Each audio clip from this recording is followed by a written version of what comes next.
Good morning, Elizabeth, and thank you for joining my podcast this morning. How are you? I'm quite well, and thank you so much for having me. Great. So, Elizabeth, for those that don't know who you are, so you were a former Gartner analyst and Forrester analyst, and you are now a CMO advisor and consultant for big and small brands. Maybe you can tell us a little bit more so people can get to know you if they don't know who you are already. Yeah, well, thank you. So I always say that my career is non-linear. I've worked at 2 Omnicom agencies. I've worked at brands like Sephora and Constellation Brands. I've been an analyst at Forrester, but I've always focused on what's new and next within digital marketing. And most recently, I left Gartner and really helped them to build out their CMO innovation and operations division, I guess you could say. And really that was mostly working with CMOs because they're tasked with doing those types of things. And so it's been so rewarding and interesting to be focusing on such an interesting time where, you have all of these technologies that are, not invading, but, cropping up faster than we can possibly imagine. And then how can marketers think about those technologies and then leverage them and exploit them to sell and reach customers and provide experiences in new and creative ways. And you also, if correct me if I'm wrong, but you did work on, MQs, even with agencies and stuff like this. So you kind of know both sides of the spectrum. The dark side and what agencies are doing and what Gartner is doing. So that I think always gives you a different perspective to things that are happening. You're right. I worked on Gartner's Magic Quadrant. Actually, our 2021 just published. Yeah. And I loved that project so much because, to your point, I kind of sat at the crux between CMOs and brands, and then understanding what holding companies and agencies, their products, how they were speaking to marketers, and kind of hearing and being able to do the analysis and research, coming from both of those sides and getting all that information and perspective was quite unique and something that I think has accelerated my thinking. I learned a lot, and as I move into this new phase of advising CMOs and doing my own consulting practice, I find myself being able to advise on both sides, and I think that's really exciting. That's very cool. So I think today, what I think people that are, listening and watching, my podcasts, everybody's kind of freaking out to some degree about what is going on under COVID on a global scale. You and I were chatting last week, and you brought some very interesting points that this is not really the time to panic. This is the time to really sit down, take a step back, see what's going on, and try to really play with your strengths. Am I, Absolutely. that actual? Okay. So the thing that you really, first of all, we need people to talk about the positive things and how to look at, every coin has two sides. And, advising people to really understand their strengths, analyze them, and then take advantage of them and double down and really try to figure out innovation and invest in it now.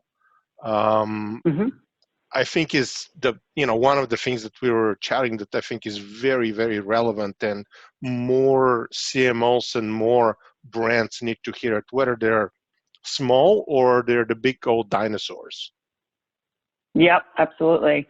So I think, we all lived through the housing crisis, and, my joke is the first person to go within an organization is your marketing team.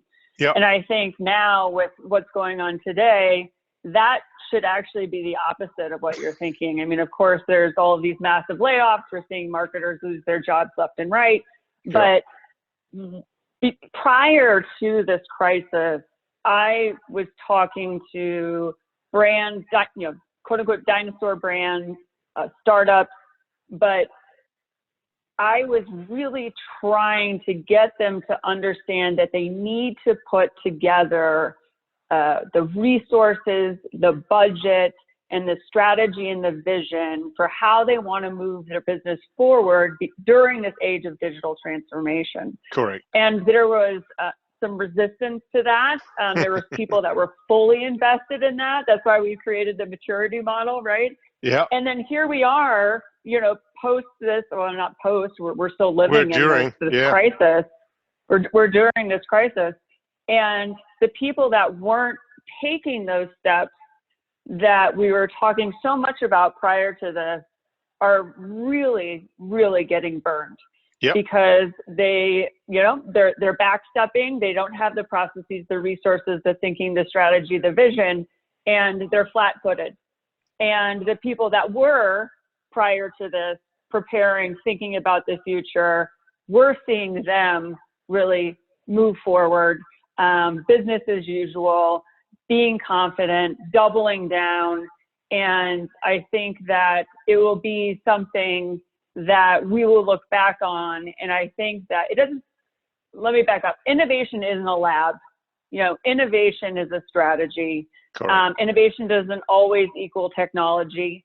And so innovation is not a fad by any stretch of the imagination, but it is something where if we can look at what's going on right now, where somebody can lean on a team and resources and a vision to be able to pivot and to think creatively and to tap into their employees and to tap into their partner ecosystem so they can react in a way and prepare in a way where they can shine during moments like this. Yeah. But I mean, it is clear if we were to look at statistics, and everybody's kind of looking at data right now, and there is clear indication that certain brands that are in industries that are, for example, mobile first, which the space I know a lot, or that they're very digitally savvy and they have their digital framework and digital supply chain in place. Not only are they doing okay, they're doing very well. Whether they're media companies, whether they are e-commerce companies, gaming, and so on, and others are being completely decimated and destroyed. I mean, look at yesterday, I think was the news that came out about Macy's. I mean, they're letting go everybody. And they had just a month before, I believe, laid off their mobile team and here in the Bay Area. And I mean, this is just, and it's not just Macy's, it's many of this type of big retailers that did not have the proper strategy, understanding, and did not really understand the power of digital and mobile engagement in this new world. Well, I think, yes, and of course the Macy's news is terrible, just as the Wayfair news is very terrible. And coming from retail, I worked at Sephora, and still we're seeing these malls just completely collapsing and closing. And actually Sephora doubled down. They doubled down on creating a store experience and a mobile first experience that coincided with the in-store experience. And they've managed to grow the business. In fact, I live in Bend, Oregon, a tiny town. They're opening up a Sephora here. I mean, they're continuing to investing. And, when I lived in San Francisco is, they have Williams-Sonoma, they have Macy's, they have Sephora. I mean, lots of retailers, Gap, of course, Gap Inc. And we were watching as they were just not investing in innovation and growing and thinking differently. Nordstrom's was doing a good job. Neiman Marcus was doing an interesting job, really exploring how to bring that digital experience to life. I think, I have a really close friend and a mentor, and she's a serial entrepreneur, and she was literally launching a consulting firm that was going to be very much hands-on, boots on the ground within, very large organizations. And overnight, she shifted all of her products to digital, all of them. Yep. Her workshops, her consulting, her podcast. I mean, she doubled down and pivoted immediately. Yep. And I think, another thing to think about is leadership. We're seeing leaders that are taking, fierce action, most likely because they have a risk management plan in place. And then we see a lot of leaders that are frankly copying other leadership that they're seeing in the market. Sure. And then we're seeing leaders that, aren't doing anything at all. They're paralyzed. And so it's this readiness. Yeah, they're paralyzed. It's this readiness, and it's this, digital is, I think I think we're in an age where digital transformation right now is on crack. Yeah. Yeah.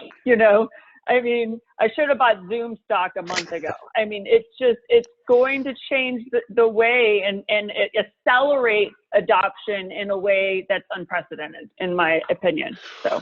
Do you think that this is also going to force us? Obviously, we both agree that brands need to invest in innovation now more than ever, if they want to survive. But do you think that it's like you said, I think earlier, there is not just about technology, it's about the cultural part of it.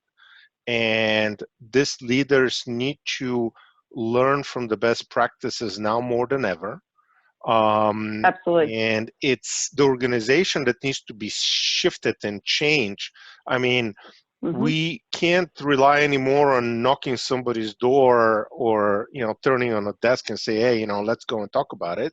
Now we need to rely on collaboration technology like Zoom and others. Yep. And even when you collaborate documents, this is changing, but this is just their tools. In the end of the day, right. We've had these tools for a long time. People were not using them, and now they're forced to use them. And but it comes back to the people and organization more so, and the culture than anything else. I completely agree with you. I mean, it was frustrating when I used to consult with mainly Fortune 500 companies that were completely satisfied with growing 2% year over year. And it was always business as usual. And they just didn't feel the need or the pressure to adopt any of these things because, to them, the legacy of growth was, right on track. And I think, every single time that a CMO came to me with this mandate from their CEO to quote unquote innovate, they were really, kind of deer in headlights because typically that was the CIO's job, right? And so we saw that shifting to the CMO, and they would be overwhelmed with this. And what we used to do is just break it down into parts. And really it's about people. So there's a huge culture element to this. And oftentimes organizations look outside for ideas. And it was really the organizations that tapped into their employees, whether it's through ideation management platforms, whether it was through, workshops or other things that they would do to really engage them and help them think like entrepreneurs, because you're so head down. And what was so interesting at Sephora, for example, some of the best ideas came from accounting, or they came from our real estate division, people that, not our digital group. And so the employee piece was so important, and that CMO was being tasked to drive culture change. And they don't have the soft skills and the hard skills needed to do that. In addition to the stakeholder management that is absolutely imperative to sell in the vision to drive the change of the organization. And so that was always my starting place with CMOs when it came to innovation. And then from there, you move forward. But so many people would skip that step and they would go straight to creating some sort of prototype or some sort of, app or some gimmick essentially. And then they'd find that they had to move backwards and start all over again. I saw it over and over again. I mean, yeah, this goes back to, having the right process and really understanding how your company work. But those are the people that are also, I think, the gems that do think outside of the box and do understand the problems. They take initiatives to fix it.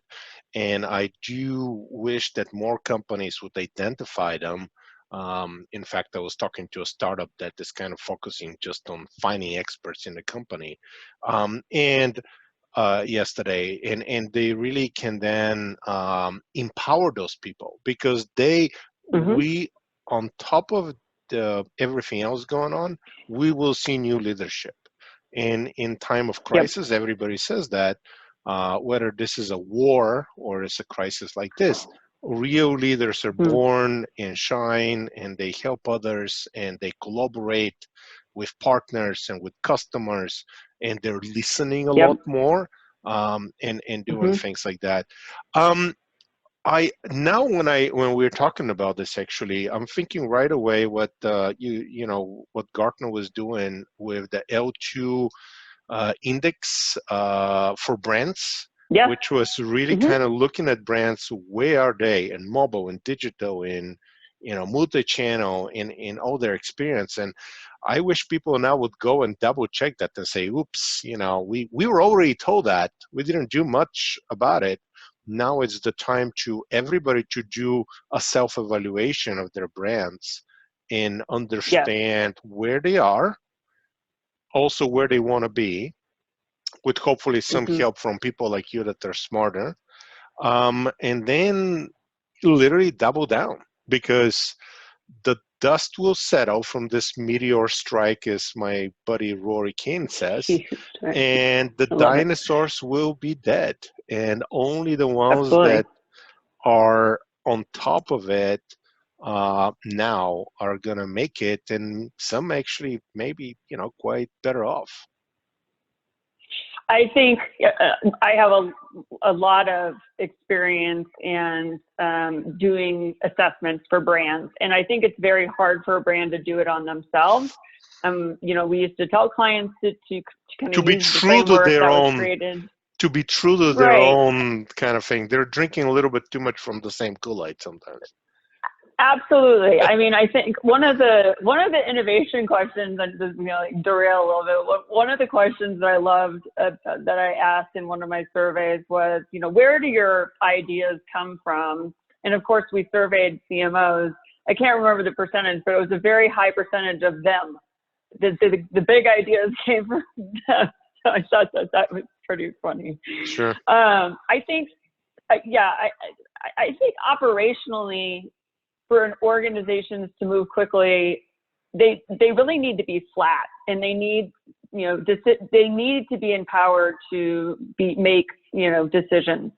And I talked a lot about agile marketing, and if you look at Netflix, for example, Netflix is totally flat. I think everybody's a director.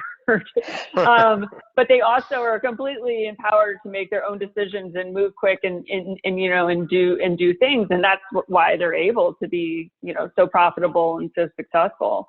And so I think I think that the leadership, of course, there's definite leaders that are standing out right now, and there's again some that are flat-footed, and then I think operationally we need to rethink about how we're building our organizations. But that self-assessment is absolutely key. You really need to understand the reality of your as-is reality, and then what your to-be reality is, right?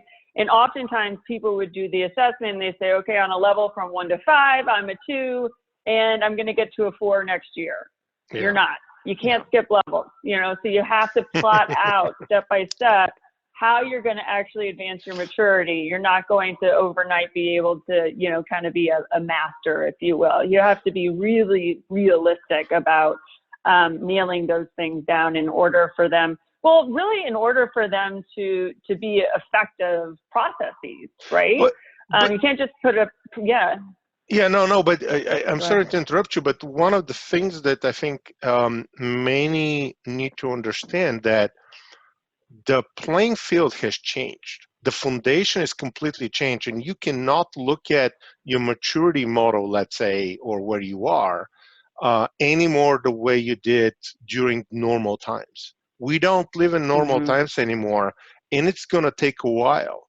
So Yeah. now more than ever, you have to look at um, 20 other factors that are affecting your customer, your partners, your competition.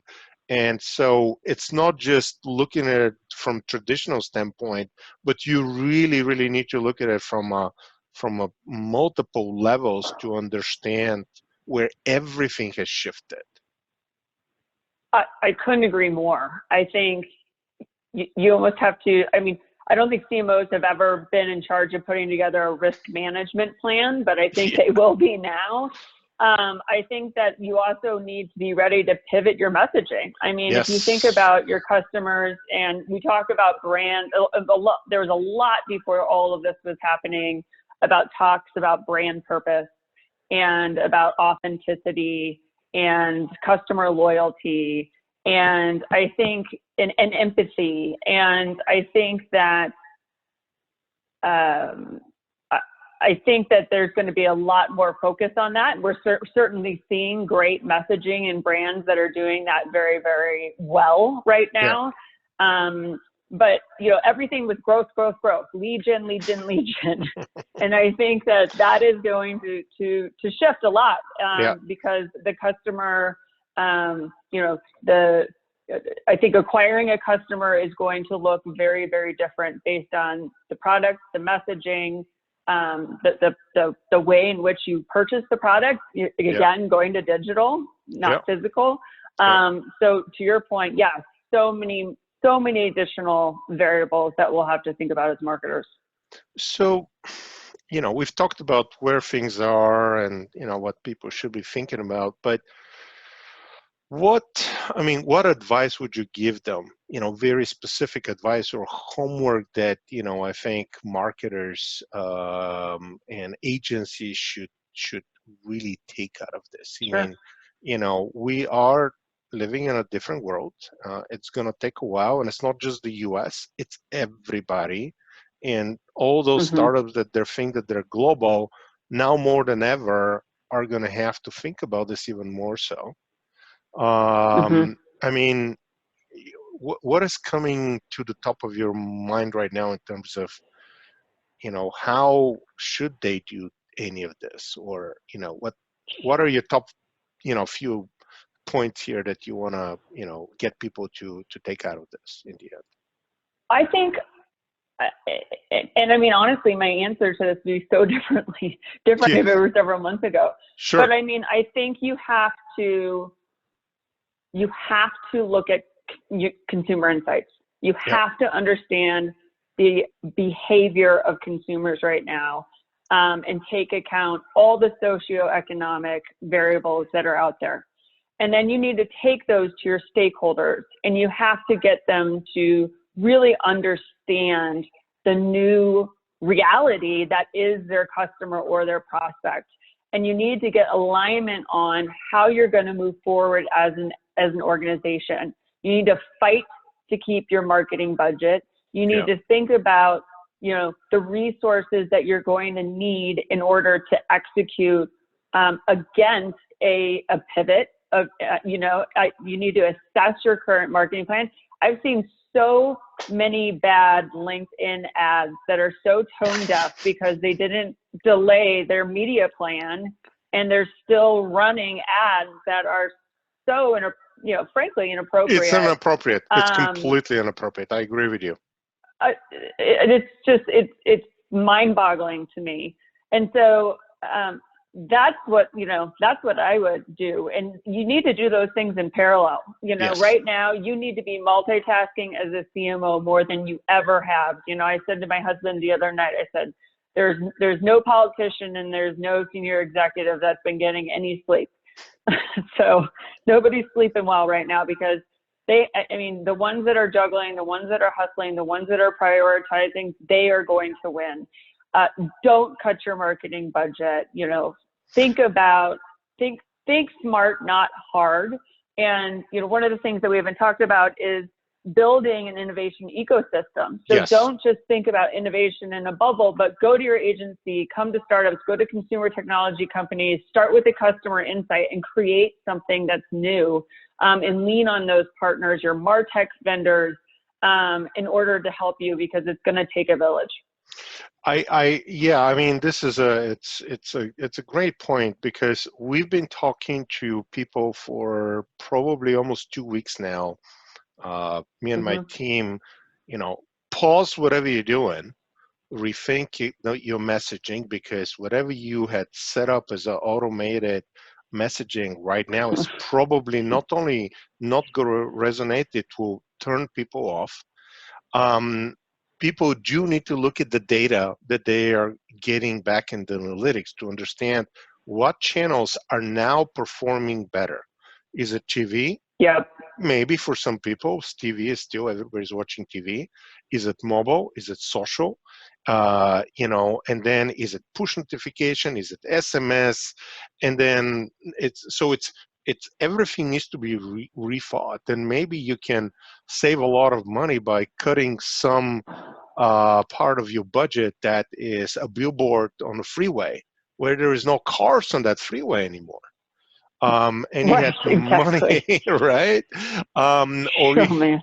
Or you have money set for events. Well, take that money from the events and relocate it into digital engagement that is smart, Absolutely. that is really understanding the user, the brand, and make it, again, very personalized, essential.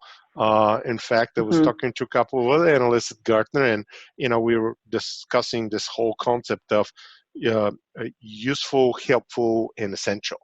And you know, Yes. it's now more than ever, this is I like that. extremely important. But going back to that whole thing of innovation and investing in innovation, I think it's to me the biggest point that you're driving and you're talking about. Because if people don't do it now, 3 months from now, your brand may be forgotten. Your brand may be completely destroyed. And Yes. shifting now quickly and adjusting things in real time. Real time is going to be kind of also essential. It's going to be probably the only strategy that any marketer and any brand can do now.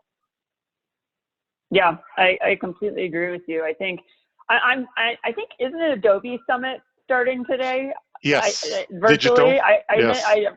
I haven't been able to log in quite yet. I'm very curious to see about, you know, Dreamforce and Adobe Summit and these massive events and what that's going to look like from a virtual perspective. I think another thing too, going back to that, you know, consumer insight and really understanding behaviors, I think what brands can lean on are social analytic platforms where they can get, you know, real-time understanding of what the conversations are, what's the sentiment, what's the messaging, and be able to leverage that into their pivoted, you know, media, right, and creative.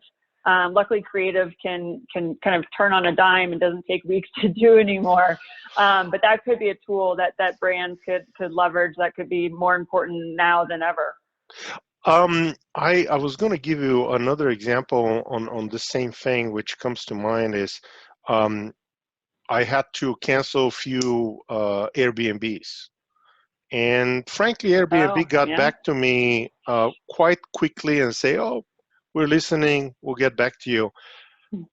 But then after a week, and then after 2 weeks of actually not getting anything from them, and I understand they have a massive user base, you have to think about, it's not just the messaging that you put out there on the app or on social, hey, you know, we are changing the policy, we're going to help you, but then you need to execute on it. Because if Absolutely. if you can execute on it and you piss people off, Yep. that you promise that you're gonna give them full refunds, and I had 3 properties and only one gave me a full refund, and you don't take that new policy really to heart, people are going to come out with some bad experience, and your brand is going to be, uh, written about, whether in Bloomberg or Wall Street Journal or something else. So I do think that it's not just the marketing team, but the marketing team now more than ever, and marketing leaders need to work with the rest of the customer success team, customer support team, and the rest of the executives, that there is a full buy-in in whatever is being said that the Yes. brand is doing. The right hand and the left hand know what that is, and there is no this disconnect. I completely agree with you. I think there's two points that you're bringing up that I think are really interesting. Number one is, I think more than ever, a CEO is going to be part of the brand.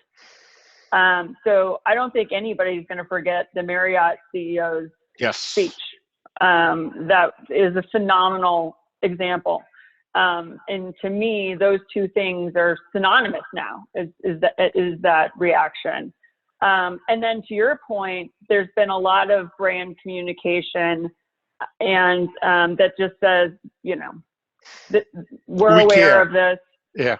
We care, and there's no follow-up. And, frankly, I was supposed to go to Singapore to visit my sister, and we were going to go to Malaysia for 2 weeks in about 2 weeks. And the communication that I've been getting as a very loyal Delta customer versus United, which is the airline we were going to take to Singapore, could not be more different. So to your point, cadence, personalization, those are so, empathy, they couldn't be more important. And Airbnb just announced that they're giving $100,000 or maybe more to people that rent out their houses because they're trying to help them. So I'm hoping you get your money back because they're getting money from Airbnb.